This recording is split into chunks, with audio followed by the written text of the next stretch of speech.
ETF index mutual funds నేర్చుకుని stock మార్కెట్లో రాణించాలనుకుంటున్నారా? వెంటనే ఈ నెంబర్కి కాల్ చేయండి.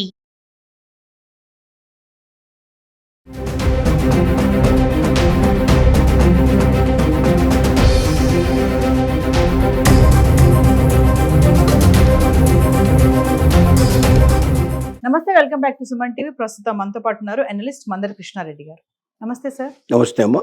సార్, నేపాల్లో ఈ ప్రొటెస్ట్ జరిగే ఈ కారణాలు ఈ మధ్య ఏమవుతుందంటే అక్కడ ఉన్నటువంటి ఖైదీలు ఎవరైతే ఉంటారో వాళ్ళందరూ కూడా భారతదేశానికి వచ్చేస్తున్నారు అనేది ఒక న్యూస్ అయితే మనం వింటున్నాం. మరి ఇప్పుడు ఒక బిగ్ అలర్ట్ అనుకోవచ్చా దీన్ని? అక్కడ ఉన్నటువంటి పరిణామాలు దృష్టిలో పెట్టుకొని ఎక్కడ వాళ్ళు చెల్లా చెదరైపోతున్నారు. మీరు ఒక వీడియోలో చెప్పారు, ఈ ప్రొటెస్ట్లో ఏదైతే జరుగుతున్నాయో ఈ గందరగోళంలో ఖైదీలు కూడా బయటకు రావడం జరిగిందని చెప్పేసి, మరి వాళ్ళందరూ ఇప్పుడు భారతదేశానికి వచ్చేస్తే మరి ఎలా ఉంటుంది అంటారు? ప్రాబ్లం, సమస్యలు ఎలా ఉంటాయి ఏంటంటే? భారతదేశానికి అతిపెద్ద సరిహద్దు నేపాల్తో ఉంది. 3-4 రాష్ట్రాలు ఈ సరిహద్దులు కలిగి ఉన్నాయి. ఎంత సులభం అంటే ఆ దేశం నుంచి ఈ దేశంలోకి రావడానికి పక్కపక్క రాష్ట్రాలకు పోయినట్టుగానే ఉంటుంది. మనం తెలంగాణ నుంచి ఆంధ్రప్రదేశ్ పోయినట్టుగా లేదా కర్ణాటక తమిళనాడుకు పోయినట్టుగా ఉంటుంది. అంత ఈజీగా వెళ్ళడానికి అవకాశం ఉండేటువంటి అడుగడుగున సైనికులు రక్షించడం అంటే కొద్ది కష్టంతో కూడుకున్న పని. దానికి మధ్యలో ఏదైనా కంచె ఏర్పాటు చేశారంటే అలాంటి కంచె కూడా లేదు. కొన్ని దేశాలకు మధ్యలో మనకు కంచెలు ఉన్నాయి. పాకిస్తాన్కు మనకు మధ్యలో పూర్తిగా అక్కడి నుంచి ఇక్కడ దాకా ఇనుప కంచె ఏర్పాటు చేశారు. కాబట్టి ఆ కంచె దాటి యువతలకు రావాలంటే కొంచెం కష్టంతో కూడుకున్న పని. దానికి కూడా మార్గాలు వెతుకుతున్నారు, అది వేరే విషయం. కానీ కొంచెం మామూలుగా డైరెక్ట్గా అద్దు దాటి రావడానికి కంచె ఉండడం వల్ల, ఇనుప ఫెన్సింగ్ ఉండడం వల్ల అంత ఈజీగా రాకపోవడానికి అవకాశాలు ఉంటాయి. బంగ్లాదేశ్ కూడా కొంత భాగం మనకు ఫెన్సింగ్ వేసి ఉంది కాబట్టి అక్కడ కూడా ఇబ్బంది లేకుండా మనం రక్షించబడుతున్నాం. కానీ నేపాల్లో ఏమిటంటే అలాంటి ఫెన్సింగ్ ఏమీ లేదు. ఇన్ఫ్యాక్ట్ మామూలు రోజుల్లో అయితే మనకు నేపాలీస్ చాలా మంది భారతదేశంలోకి వచ్చేసి ఇక్కడ మనం చూస్తుంటాం, స్వెటర్లు అవి అల్లేసి చలికాలం లోపల రోడ్డు పక్కన కొన్ని వందల షాపులు పెట్టేసుకుని అమ్మేసుకుంటారు. వాళ్ళు సీజన్ అయిపోగానే ఇక్కడ నుంచి వెళ్ళిపోతారు. మళ్ళీ వాళ్ళ దేశానికి వెళ్ళిపోయి నేపాల్కి వెళ్ళిపోయి అక్కడ అల్లుకొని అదంతా చేసుకుని మెటీరియల్ అంతా తయారు చేసుకుని మళ్ళీ సీజన్ టైంకి ఇక్కడ చేరుకుంటారు. సీజన్ అయిపోగానే వెళ్ళిపోతూ ఉంటారు. అంటే ఇంత ఈజీగా ఒక దేశం నుంచి ఇంకో దేశం జరగడం అనేది అక్కడ చాలా సహజంగా జరుగుతుంది. పెద్దగా ముందుగానే వీసా తీసుకోవాల్సిన అవసరం కూడా లేదు నేపాల్కి వెళ్ళాలంటే. అక్కడ వెళ్ళిన తర్వాత కూడా మనం ఏదో ఫీజు ఉంటుందో ఫీజు పే చేసి మన ఆధార్ కార్డులు చూపించేసి మనం వెళ్ళిపోవడానికి ఆస్కారం ఉంది. ఇంత ఈజీగా తయారు చేశారు. అంటే నేపాల్ని మన పొరుగు రాష్ట్రం, ఒక రకంగా చెప్పాలంటే మన దేశంలో ఒక రాష్ట్రం కిందనే చాలా వరకు మనం భావించే పరిస్థితులు ఉన్నాయి. చిన్న దేశం, మనతో ఎక్కువగా ఆధారపడింది, మన పక్కనే ఉండేటువంటిది. అక్కడ వాళ్ళు ఇక్కడికి, ఇక్కడ వాళ్ళు అక్కడికి వెళ్ళడం చాలా సహజంగా జరిగేటువంటి దేశంగా ఉంది. కాబట్టి ఇప్పుడు జరుగుతుంది ఏంటంటే అక్కడ జరిగినటువంటి రెవల్యూషన్ ప్రకారంగా మొత్తం అంతా కూడా జైళ్లను కూడా తగులుబెట్టే ప్రయత్నం చేశారు. ఫలితంగా అందులో కొంతమంది జీవితం ఖైదీ అనుభవిస్తున్న వాళ్ళు జీవిత ఖైదీలు కూడా ఉన్నారు. భయంకరమైనటువంటి తప్పులు చేసిన వాళ్ళు, మర్డర్లు చేసిన వాళ్ళు, మానభంగాలు చేసిన వాళ్ళు, ఇలాంటి వాళ్ళు కూడా ఉన్నారు. వాళ్ళందరూ కూడా తప్పించుకున్నారు. వేలాది మంది ఉన్నారు. ఇప్పుడు ఈ వేలాది మంది ఎక్కడికి వెళ్ళాలి? అతి సులభంగా ప్రవేశించడానికి వెలువడే దేశం భారతదేశం. చైనాకు వెళ్ళడం అంత సులభమైన విషయం కాదు, ఎక్కువ వాళ్ళకు ఉన్నటువంటివి. తర్వాత అటుపక్క చూస్తే మొత్తం మంచు కొండలు, ఆ కొండలు దాటి బయటకు వెళ్ళడం చాలా కష్టంతో కూడుకున్న పని. కాబట్టి భారతదేశంలో ప్రవేశించడం చాలా సులభం. ఇక్కడైతే ఇబ్బంది ఉండదు అనే ఉద్దేశంతో, తర్వాత చూడడానికి భారతీయులు ఎలా ఉంటారో నేపాలీస్ కూడా అలాగే ఉంటారు.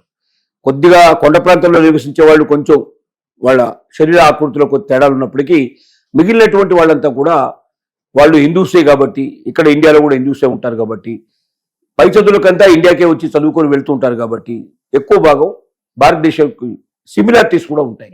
కాబట్టి ఇక్కడ ప్రవేశిస్తే పెద్దగా పట్టుకోవడం కష్టం, ఇక్కడ జనజీవితంలో కలిసిపోవచ్చు అనే ఉద్దేశంతో చాలా మంది ఖైదీలు వైపు వస్తున్నట్టుగా ప్రయత్నం జరుగుతుంది. కాల్పుల్లో ఒక 4 ఖైదీలు చనిపోయారు. ఇంకా ఒకరో ఇద్దరు పట్టుబడినట్టు పరిస్థితి ఏర్పడింది. మిగతా వాళ్ళందరూ కూడా తప్పించుకున్నారు. అక్కడేమో ఇంకా సరైన ప్రభుత్వం ఏర్పడలేదు. వీళ్ళ గురించి పూర్తిగా గాలింపు చర్యలు చేసేంత సమయం అక్కడ లేదు. ఒకసారి సరైన ప్రభుత్వం ఏర్పడ్డాక అప్పుడు సుస్థిరమైన పరిస్థితుల్లో వీళ్ళందరినీ వెతికి ఎక్కడున్నారో తెలుసుకొని వాళ్ళు వీళ్ళందరినీ పట్టుకొచ్చే ప్రయత్నం చేయాల్సిన అవసరం ఉంది. అప్పటిదాకా వీళ్ళు చెల్లాచెదరై ఎక్కడి వాళ్ళు అక్కడ పారిపోయే ప్రయత్నం చేస్తారు, కనిపించకుండా పోయే ప్రయత్నం చేస్తారు, స్వేచ్ఛ జీవులు అవుతారు. మళ్ళీ పట్టుబడితే మళ్ళీ జైల్లో పడాల్సి వస్తున్న భయంతో పారిపోతారు. అలాంటి వాళ్ళు ఇండియాకు వచ్చే ప్రమాదం అత్యధికంగా ఉంది. ఇప్పటికే బార్డర్లో దాదాపుగా 60 మందిని పట్టేసుకున్నట్టుగా ఇప్పటికే మనకు వార్తలు వస్తున్నాయి. కానీ కొన్ని వందల మంది భారతదేశంలో ఆల్రెడీ ప్రవేశించుంటారనే అనుమానాలు కూడా ఉన్నాయి. అక్కడక్కడ కొంతమంది అనుమానాస్పద వ్యక్తుల్ని అరెస్ట్ చేయడం కూడా జరిగింది. వాళ్ళకి ఆ పోలికలు ఉన్నట్టు వాళ్ళు ఖైదీల కారనేది ఇంకా తెలుసుకోవాల్సిన అవసరం ఉంది. వాళ్ళు అందరికి తెలియజేశారు, ఏవైనా కొద్దిగా పోలికలు ముఖ కవలికలు కొంచెం నేపాలీస్కి దగ్గరగా ఉన్నట్టయితే వెంటనే వాళ్ళని అరెస్ట్ చేయండి, ప్రశ్నించండి. వాళ్ళలో అనుమానాస్పదమైన వ్యక్తులు ఉంటే పూర్తిగా తీసుకొని అదుపులోకి తీసుకోండి. వాళ్ళని ప్రశ్నించి వార్తలు తెలుసుకొని వాస్తవాలు తెలుసుకొని ఖైదీలే అయితే బంధించి ఉంచండి. తర్వాత నేపాల్ ప్రభుత్వం ఏర్పడిన తర్వాత అక్కడ సుస్థిరమైన ప్రభుత్వం ఏర్పడ్డాక నేపాల్కి మనం అప్పచెప్పొచ్చు అనే ఉద్దేశంతో ఇక్కడ వెతుకులాట మొదలు పెట్టారు. కానీ అది సులభం కాదు. ఎందుకంటే వాళ్ళ ఇసలై ఖైదీలు రాష్ట్రాల్లో ప్రవేశించారు. ఇంత పెద్ద రాష్ట్రాల్లో ఇంత పెద్ద జనాభాలో వాళ్ళు ఎవరో తెలుసుకోవడం కూడా అది సులభం కాదు. రెండోది భారతీయ ముఖ కవలికలు దగ్గరగా ఉండేవాళ్ళు, భారతదేశంలో కలిసిపోయేవాళ్ళు, హిందీ సులభంగా మాట్లాడేవాళ్ళు, భాష గురించి ప్రబలం లేదు. ఇంకోటి ఇక్కడికి అక్కడికి రిలేషన్స్ చాలా ఉన్నాయి. అక్కడ వాళ్ళకి ఇక్కడ సంబంధాలు, ఇక్కడ వాళ్ళకి అక్కడ సంబంధాలు ఇచ్చుకుని ఉన్నాయి. కాబట్టి ఇక్కడ ఉండేటువంటి రిలేటివ్స్ ఇళ్లలో ఉండడానికి పాసిబిలిటీస్ ఉన్నాయి, స్నేహితుల ఇళ్లలో ఉండడానికి పాసిబిలిటీస్ ఉన్నాయి. కాబట్టి భారతదేశంలోకి వచ్చినటువంటి నేపాలీస్ని పట్టుకోవడం అంత సులభమైన విషయం కాదు. చాలా జాగ్రత్త తీసుకోవాల్సి ఉంది. ఎందుకంటే వీళ్ళంతా ఖైదీలు. ఒకవేళ వీళ్ళని పర్వాలేదులే ఉంచేద్దాం అనుకుంటే ఇక్కడ కూడా వాళ్ళు మనభంగాలకు, మర్డర్లకు, లేకపోతే దోపిడీలకు పాల్పడే ప్రమాదం ఉంది. దొంగే కదా, ఎక్కడున్నా చేసే పని అదే కాబట్టి ఆటోమేటిక్గా చేయడానికి ప్రయత్నం చేస్తాడు. సో మనకు కొత్త దొంగల్ని తెచ్చుకున్నట్టు పరిస్థితి ఏర్పడింది. కొన్ని వందల మంది, వేల మంది దొంగలు ఈ దేశంలో ప్రవేశిస్తే ఇది ఒక పెద్ద బెడద, మళ్ళీ ఇది ఒక పెద్ద తీవ్రమైన ప్రభావం మన దేశం మీద చూపించే అవకాశాలు ఉంటాయి. కాబట్టి మ్యాక్సిమం ప్రయత్నం చేస్తున్నారు. ఆ ప్రయత్నంలో కొంత సఫలీకృతం అవుతారని మనం ఆశిద్దాం. ఈ లోపుగా అక్కడ సుస్థిరమైన ప్రభుత్వం ఏర్పడితే ఇంకా పూర్తి వివరాలు వాళ్ళు ఎలా ఉంటారు, వాళ్ళకు ఫొటోస్ కానీ వాళ్ళకి సంబంధించిన వివరాలు కానీ మొత్తం వస్తే దాన్ని రాష్ట్రాల్లో మొత్తం అన్ని పోలీస్ స్టేషన్లకు పంపించడం, అక్కడి నుంచి సెర్చింగ్ మొదలు పెట్టడం, పట్టుకునే ప్రయత్నం చేయడం ఇంకా తీవ్రంగా చేసే పాసిబిలిటీస్ ఉన్నాయి. ఆ వైపున ప్రయత్నాలు జరుగుతున్నాయి.